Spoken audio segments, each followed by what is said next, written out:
राधे दोस्तों कैसे हैं आप सभी का स्वागत है मेरे YouTube चैनल भारतीय संस्कृति और रीति रिवाज में। तो दोस्तों, मैंने आपको अपने पिछले वीडियो में यह बताया था कि पितृपक्ष क्या है और पितृपक्ष मनाने के क्या कारण है। तो दोस्तों, आज मैं आपको अपने इस वीडियो में बताऊंगी कि पितृ कौन होते हैं और पितृदेव कौन होते हैं और ये पितृ देवताओं की कैटेगरी है, उसमें कैसे जाते हैं। तो दोस्तों, जैसा कि आप सभी जानते हैं, पितृ वह होते हैं जो हमारी पीढ़ियों में जो बड़े बुजुर्ग हैं जो पृथ्वी पर नहीं है, या जो भी हमारे कुल परिवार के लोग जो जिनकी मृत्यु जल्दी हो चुकी है, इनमें सभी स्त्री पुरुष बच्चे बड़े बुजुर्ग सभी आते हैं। तो दोस्तों, पितृदेव दोस्तों वो होते हैं वे व्यक्ति जो अपने जीवन में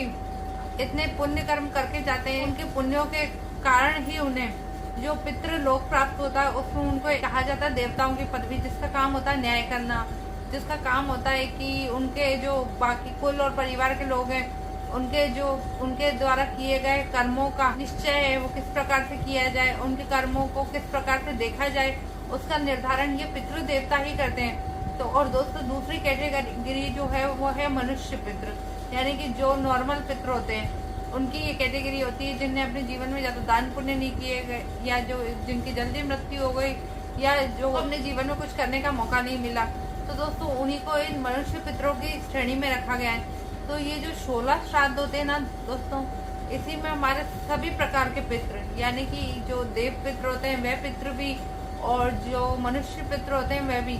16 दिनों के लिए दोस्तों वह धरती पर आते हैं। दोस्तों, आपने बहुत सी जगह पर देखा होगा कि बहुत सारे लोग पितृपक्ष में सुबह सुबह घर की साफ सफाई करते हैं, अपने घर को धोते हैं, और अपने घर को अच्छे तरीके से धोने के बाद घर के बाहर कुछ लोग जो गोबर होता है उससे लेपन करके या लिपाई करके उसके ऊपर आटे से इस प्रकार के आटे से पैर बनाए जाते हैं। तो दोस्तों, वे पैर इसलिए बनाए जाते हैं कि इससे हम अपने पितृ देवताओं को हमारे घर श्रद्धा पूर्वक आमंत्रित कर रहे हैं या उन्हें हमारे घर आने के लिए आवाहन कर रहे हैं। तो दोस्तों,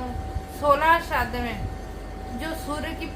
सहस्त्रों किरणों में से जो सबसे तेज किरण होती है, उसी किरण के साथ जो ये पितृ होते हैं ये धरती पर आते हैं। तो दोस्तों, जब ये पितृ धरती पर आते हैं तो ना इनके पैरों में चप्पल होती है, ना इनके सिर पर किसी प्रकार की कोई छत होती है, ना इनके शरीर पर कोई वस्त्र होते हैं। तो दोस्तों, इनमें से जो ये मनुष्य पितृ है ये बहुत दीनहीन अवस्था में पितृलोक में निवास करते हैं। तो जब हम ये हमारे घर पर आते और हम श्रद्धा से भाव से अपने पूरे तन मन धन से इनके लिए जो भी पुण्य कार्य और जो भी तर्पण दान करते हैं, उसी से इन्हें जो तृप्ति मिलती है और जो बल मिलता है, उसी से इन्हें दोस्तों पूरे एक वर्ष तक पितृलोक में इन्हें अपने उपभोग के लिए और इनकी तृप्ति के लिए जो भी हम दान किया है वही उन चीजों का उपभोग कर सकते हैं। तो इसलिए दोस्तों, हमें पितृपक्ष में पितृ देव और पितरों के लिए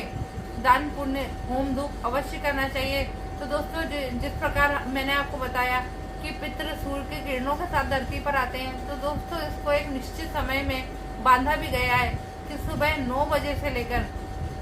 11 बजे तक का जो समय है वो तर्पण के लिए सबसे अच्छा और उचित माना गया है। और इसके बाद जो मध्याह्न काल है दोस्तों, पितरों के आने का और भोजन के समय को मध्याह्न काल ही माना गया है। और इसी मध्याह्न काल में आप जितना अधिक पितरों के लिए होम धूप दान दक्षिणा करेंगे, उससे पितरों को उतनी अधिक तृप्ति मिलेगी। तो दोस्तों, जो हमारे देव पितर होते हैं वे जब आप होम करते हैं उससे उठने वाली जो सुगंध है,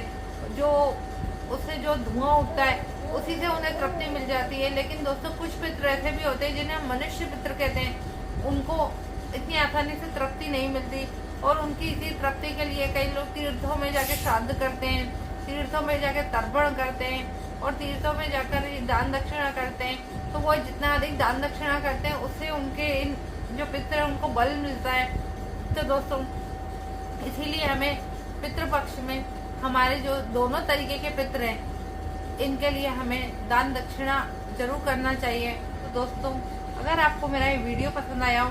प्लीज इसे लाइक कीजिएगा। तब तक के लिए राधे राधे, जय श्री कृष्णा।